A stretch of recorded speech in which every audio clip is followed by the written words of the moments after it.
Now we have Sanjay from Acorn Labs, and I will not butcher Sanjay's last name. So give it up to Sanjay.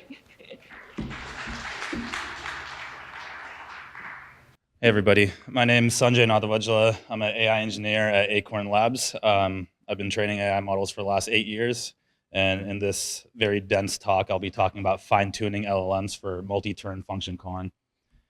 So what is a function? A function is a self-contained module of code designed to perform a very specific task.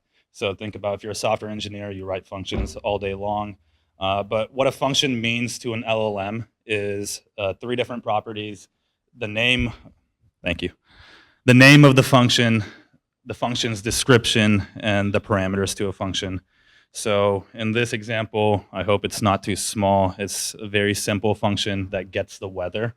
And so the description of it is a little bit verbose, but that's so that the LLM understands what exactly the function is responsible for. And then you have the parameters for the functions as well that describe what are the parameters necessary when the LLM calls the function. So in this example right here, you have city, state, and country. Country is optional, but it's restricted to 3 strings: USA, Canada, and Mexico. And so it's a good, this function is a good way of restricting an LLM's output to an object that you can predict.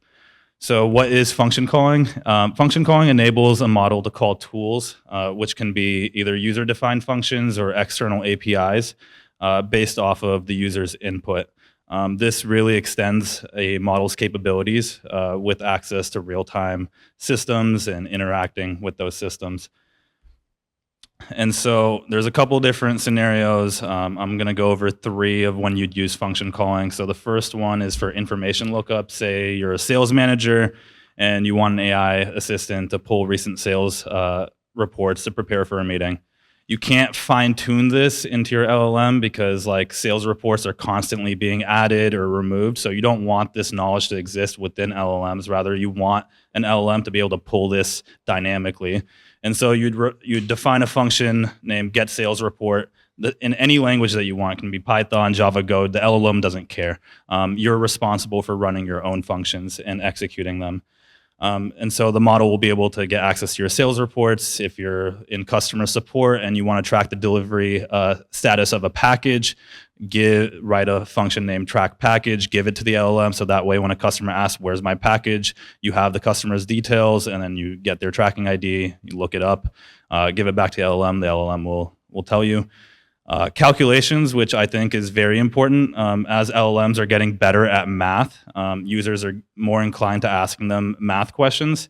But in my opinion, for complex equations or more sophisticated problems, you don't want to actually ask an LLM. What you'd rather do is go to a system like Wolfram Alpha or other open source libraries that can deterministically calculate things that you don't want an LLM to probabilistically find the answer to.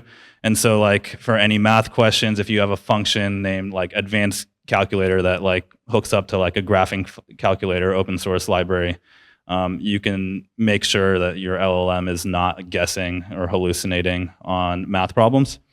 And so the function calling lifecycle for multi-turn function calls with respect to LLMs is you have your code and you have your LLMs. Right? So when you have your code, you're responsible for executing your code when the LLM asks you to execute it. So you give over the user's query and the functions that you want the LLM to have access to. And then the model decides whether it wants to respond with a message or with one or more function calls. If it decides to do function calls, you on your back end, you're responsible for executing those functions and then feeding the result of those execution, which is also known as an observation, back to the LLM. And then the LLM will decide what to do next. And so this is a repetitive process until the LLM decides that it's done with the user's original task. And so this is what is known as multi-turn function calling. It's a process where a sequence of function calls is made in multiple stages. This allows the model to interact with external systems or code dynamically across several turns. Each function call builds upon previous results. It can build upon previous results. It doesn't need to be multiple. And it gets the observations from the executed function calls, and that's what determines its next step. And so this enables the LLM to hook up into real-time systems and really unlock a lot of cool things. And so Acorn Labs, our open source product is called GPT Script. It's an open source framework that allows LLMs to operate and interact with systems. I like to think of it as programming in English. And what makes it unique is it runs all the tools for you. It can connect to your systems, whether they run on your local machine or externally. And so the screenshot that you see on this slide is what a GPT script looks like. So as you can see, it's very much in plain English. In this GPT script, we're asking the LLM to download a zip file, unzip it. We're telling it there's going to be a database there, and then use SQL commands to figure out what the schema is, run a SQL query to find the artist with the most number of albums, and output the result of that. So I'm going to execute that, and you'll see that it does exactly that. And so the artist with the most number of, forgetting what the query is, artist with the most number of albums is Iron Maiden, and it took about 7,000 and almost 8,000 tokens to complete.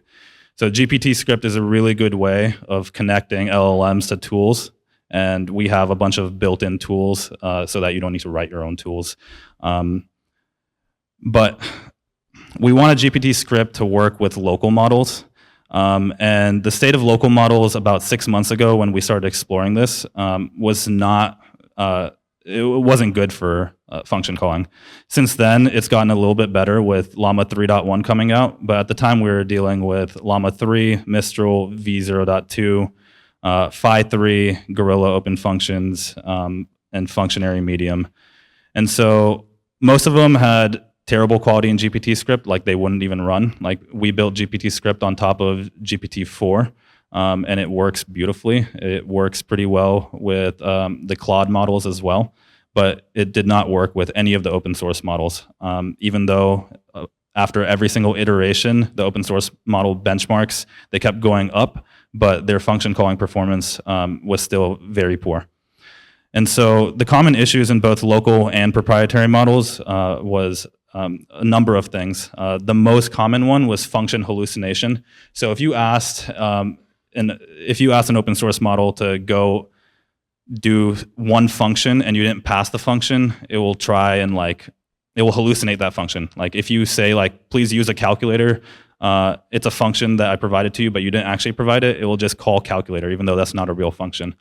There would be a lot of argument hallucination. So if you said something like do A plus B, and there is an add function that you pass along to it, it will pass in A and B, even though the parameters said that A and B need to be integers and they should have been real numbers. Poor chaining. A lot of the times when we ask complex things like what you saw in the previous GPT script, where it's multiple steps, it will perform the very first function call, which is to download the zip file from the internet, but then it will hallucinate all the subsequent function calls and say oh, the artist with the most number of albums is Eminem, and it'll completely make it up.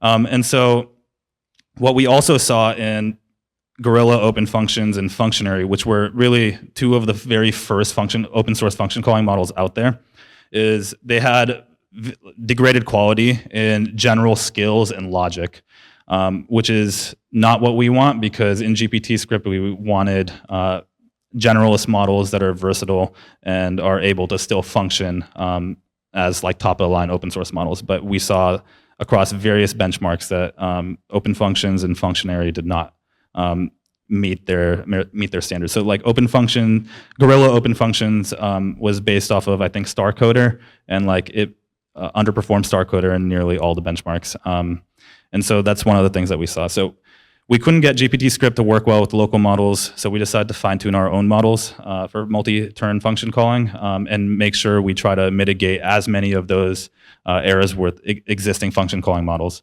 And so the generalist checklist for training a model is what you see on the screen. And so I'll walk through each of them so you get a high-level idea of how you can go home and train your own multi-turn function calling model, which is a very involved process, so maybe just use our model instead. So for benchmarks at the time, there was Berkeley function calling leaderboard, which is what the folks at Meta use for Llama 3.1. In our opinion, it's a very poor benchmark. It does not consider observations or the result of running tools or functions as part of like the next function call, which is the biggest component of multi-turn function calling. And so it was insufficient in representing real-world use cases of function calling. Like OpenAI released a new model today, right? And in the back end, they're probably leveraging function calling for every single turn. But you can't really do this with open source models because nearly everybody was judging themselves based off of how they do on this benchmark, which is not representative of the real world use cases. So we developed our own benchmark to cover multi-turn function calling, included links there. I suggest you check it out. There's a blog post by one of our other engineers that really describes it well. But basically, we tried to be very comprehensive in the types of functions that we test for. They should be able to work both semantically in a chained and sequenced format. And so go check that out. Now, the next step of in the process of training your own function calling model, like your data needs to include diverse function calls. So like function calls where the functions have many parameters. So we went from 1 to 30 parameters for a single function. We went from 1 to 50 functions that are passed into the model. The model also needs to learn when not to call functions because we wanted to mitigate the amount of hallucination that the resulting model has. We also wanted to include diverse topics that have nothing to do with function calling to keep the model grounded. So this is in machine learning, deep learning, what is known as like keeping the data within the normal distribution of the trained model. And so we want to make sure that the data that we're introducing via function calling is not, like we're grounding it with data that we predict existed within the big labs training data. And so we found open source data sets to be insufficient in this. Like Glaive has a really good function calling data set out there, but it's primarily for single turn. I saw like NOAA's research released a function calling data set a month ago, and that one's slightly better, and it has about 1,500 multi-turn function calling examples. We had about 80 times that in our train set. So the next step is you figure out what models to fine tune. So I listed all the very popular ones. I'm sure you guys are familiar with many of them. And we preferred fine-tuning instruction tune models for function calling. And the real reason for this is because you get an instruction tune model after you get your pre-trained model. Your instruction tune model is able to follow instructions and commands. So think of that's what your ChatGPT originally was. After that, you can use aligned models that are RLHF'd, DPO'd, PPO'd, whatever method you want to use that are more aligned. This is more on the safety side of things, which for function calling, we didn't really care about much until the very end, once we know we have a good model. And so just to further emphasize why we like instruct tune models, I'm going to pull up Microsoft's Phi 3.5, which came out a month ago. And so Microsoft trained this on 512 H100s for 10 days. A lot of knowledge is packed in this model. We want to make sure that like we retain a lot of that knowledge. And so how much would it cost for any one of us to go train this model, assuming we have access to its training data? And it would cost about $550K if you're using a Lambda Labs 512 multiplied by H100 clusters. So next, I'm going to run through this because it looks like I don't have much time left. But next, you'd select a training algorithm.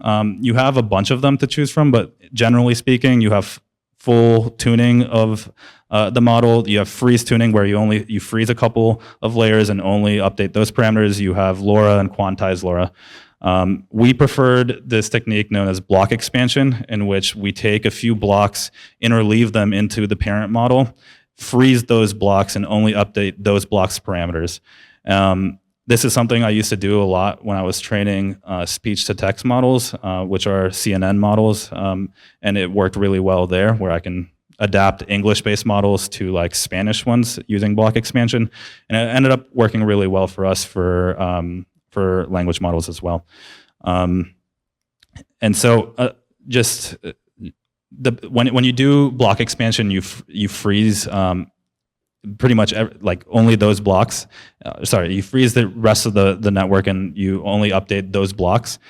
Why it ends up performing really well is like the original model's parameters are unchanged, and this helps retain a lot of the information, and this is because of the nature of the sparse network that these massive large language models are. Training resources, we use H100s. I'm going to skip over this. Training parameters, it's pretty general, but like the two things I want to highlight is we used gradient clipping pretty aggressively, because when you're introducing new knowledge into networks, you can have exploding gradients, and this is to prevent excessively large updates. You get a much smoother training run. And then flash attention and Liger kernel, which both save on memory. And so what we got from this is a model that retains nearly all of its skills. It's highly efficient and very cost effective. Every single model that we trained was around $1,000. Then you need to figure out inference. And so like we developed what we call Rubra models. And we created our own function calling models for each of the ones listed above. So we have about a dozen or so models. And we modified VLLM and Llama CPP to work with our models, so that way you can use them really nicely in GPT script. If you have more questions, you can catch me, and I see 3 other guys from our company here, so feel free to ask us questions there. Thanks.